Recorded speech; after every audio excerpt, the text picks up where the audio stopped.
Chancellor Universiti Malaysia Kelantan Profesor Insinyur Teknologis Dr. Arham bin Abdullah menyantuni pelajar yang menduduki peperiksaan akhir bagi semester Februari sesi 2025-2026 di UMK Kampus Kota, dan sebanyak 1,000 pek makanan dan minuman tajaan oleh Nestle Malaysia telah diagihkan kepada para pelajar yang menduduki peperiksaan akhir di Kampus Kota.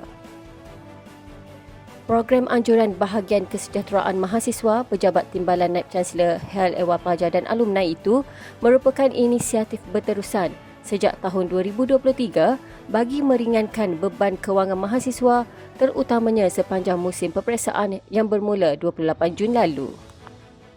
Universiti Malaysia Kelantan UMK terus memperkukuh budaya hidup sihat dalam kalangan warganya menerusi penganjuran program 10,000 langkah Campus Work dan Woodball Muhibah yang berlangsung di UMK Kampus Bachok.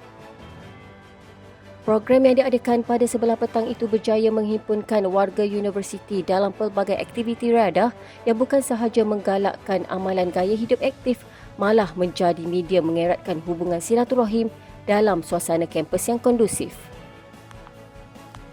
Naib Chancellor UMK yang berbahagia Datuk Profesor Insinyur Teknologis Dr. Arham Abdullah mengetuai delegasi universiti mengadakan kunjungan hormat kepada Ketua Setiausaha Kementerian Pendidikan Tinggi KPT yang berbahagia Datuk Teknologis Dr. Haji Aminuddin Hasim di Putrajaya.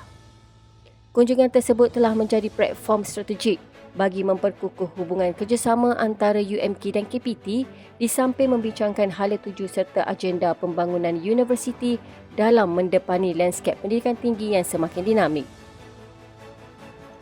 Seramai 43 peserta yang terdiri daripada wakil Universiti Awam UA, Jabatan Pendidikan Politeknik dan Kolej Komuniti serta SME Corporation Malaysia menerima sijil pengiktirafan bagi penganjuran program latihan kompetensi keusahawanan peringkat nasional iaitu Certified Advanced Program for Entrepreneurship Educators 2025.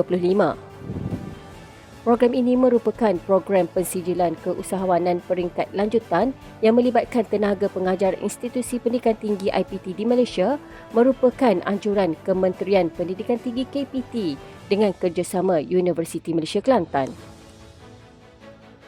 Turut hadir Naib Chancellor UMK Datuk Profesor Insinyur Teknologis Dr. Arham bin Abdullah, Pengarah Kanan Institut Keusahawanan UMK Profesor Dr. Muhammad Nur Hakimin dan Pengarah Kanan Bahagian Khidmat Perniagaan SME Corp Malaysia Encik Zarif Chai bin Abdullah.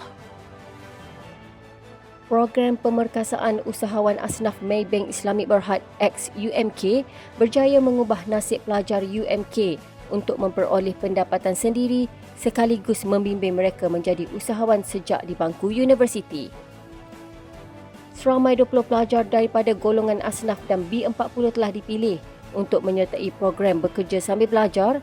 Program ini bukan sahaja membolehkan penuntut memperoleh pendapatan, malah memberi pendedahan kepada pengalaman bekerja sebelum mereka tamat pengajian.